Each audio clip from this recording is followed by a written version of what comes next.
Hello and welcome to my review of the Master Grade Strike Freedom Gundam. This is the normal edition, no full burst mode here.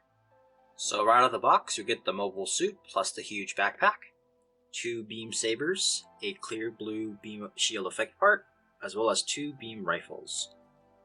You'll also get some clear stickers and dry transfer decals, as well as a sheet of foil stickers, as well as some dark blue stickers for the rifle.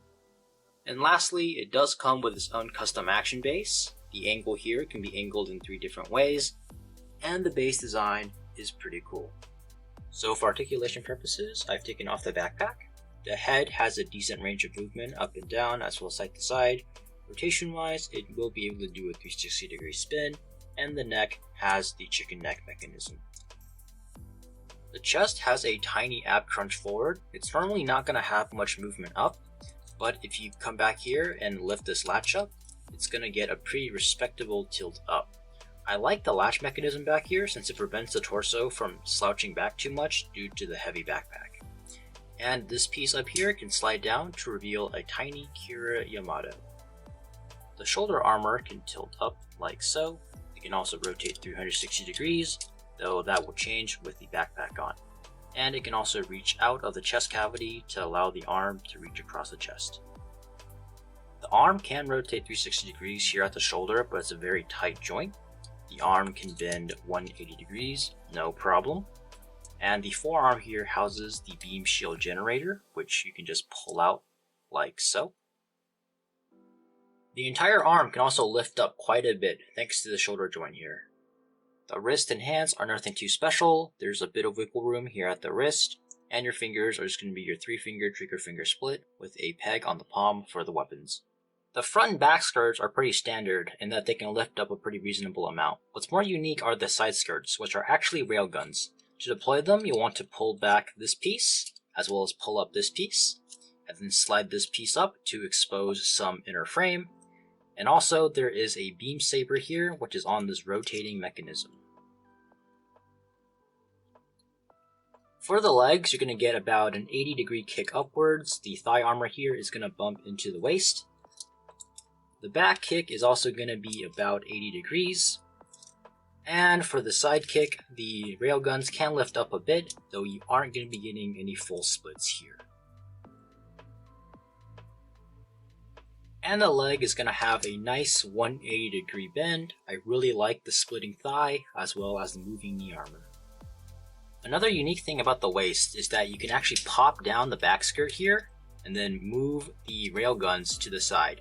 And this will expose a hole here, which you can then use to plug in the 2 beam rifles. On the back of the legs is a hatch that you can lift up to expose some verniers. The ankles have a good range of side to side as well as front to back movement, though this front to back movement does feel a bit loose, which might affect it once the backpack goes on. The toes can tilt forward ever so slightly, and they won't really tilt down like most MG seed kits, but thanks to the ankles you can still get a very similar effect. So now onto the backpack, where each pair of wings can move up like so. The arm here is also going to be on a hinge, so you can angle them like so. And finally, the entire wing and arm is going to be on this joint, so it can also rotate like so. So now onto the actual wing movement. If you move a singular wing up, you'll notice that the individual dragoons will start to spread. And you can also pull down on each individual dragoon to expose a bit more gold. And lastly, you can also just completely slide off each individual dragoon. So here are the 2 beam rifles. They may look the same, but each has a different transformation. And speaking of looks, you're actually going to need some blue color correcting stickers for these stripes here. So for the individual guns, this one is going to have a moving peg here, which you can pull out to attach onto the side skirt once you pull the railguns to the back. And for the transformation, you're just going to pull back on the butt to extend it. The handle here does have a hole that you can use to plug into the palm of the hand, and the handle can retract, though that's not part of the transformation. For the other rifle, the peg here can also slide out to attach onto the side. The back here isn't going to extend, rather it's going to slide out. And here the entire barrel can also extend for the transformation, and you'll also want to pull in the handle.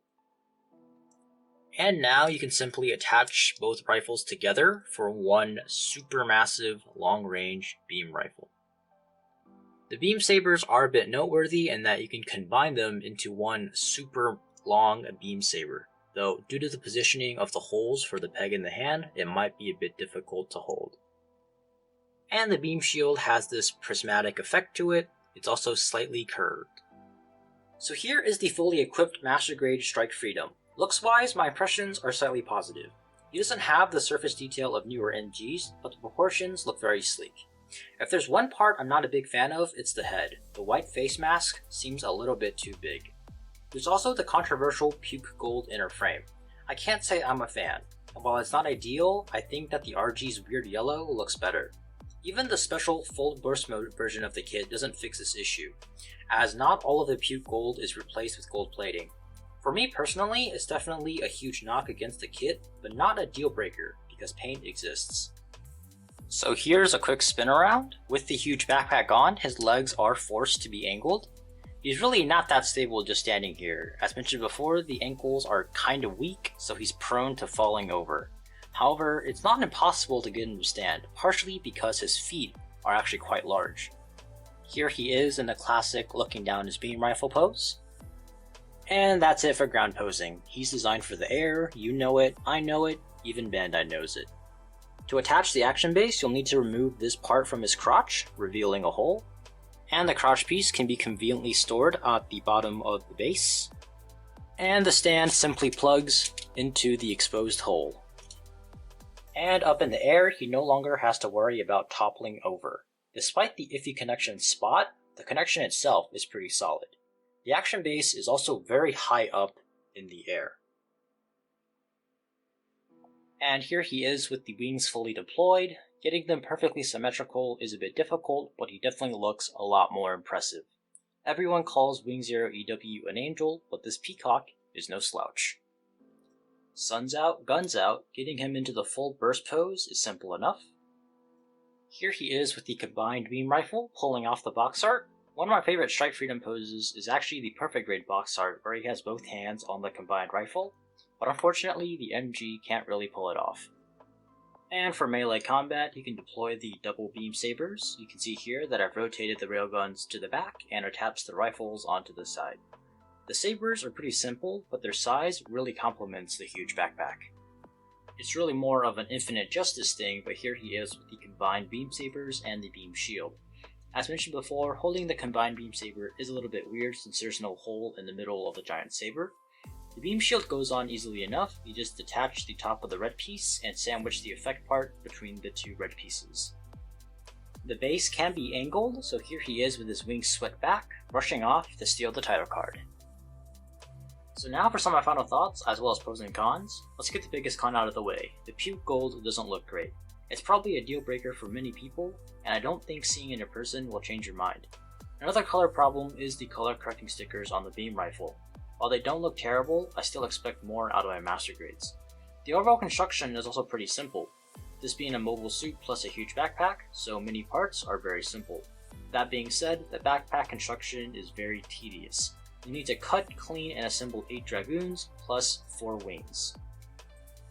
Now onto the pros, the kit has very good shelf presence. This may seem like an oxymoron given the puke gold, but the huge spread out wings look very impressive regardless. The base is also very tall, so it'll tower over your other Gunpla kits. The articulation is pretty great, and aside from the weak angles, which don't matter much when he's up in the air, he's very sturdy. I'd also say he's a pretty good bang for your buck. It's a kit with a huge backpack that retails for around 5,000 yen, your typical MG price.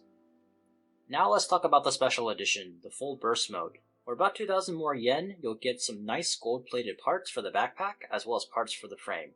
A special blue Action Base 1, clear rods and effect parts to display the launched Dragoons, and a poster featuring the Strike Freedom facing off against the Destiny, which was pretty anticlimactic in the show. I don't own the special edition, but I hear the Dragoon parts are pretty negligible as they don't really work, and there are still plenty of puke gold parts exposed on the inner frame. So overall, the MG Strike Freedom is a mixed bag in that it's pretty functional and solid, but the puke gold really holds it back. While he can look impressive out of the box, I think you really need some gold paint to complete the wow factor. I'd give the full burst mode a pass, unless you're a die-hard gold chrome and Strike Freedom fan. For everyone else, it really depends on if the puke gold is a deal breaker for you. So this has been my review of the Master Grade Strike Freedom. Please comment, like, and subscribe. I'll see you next time.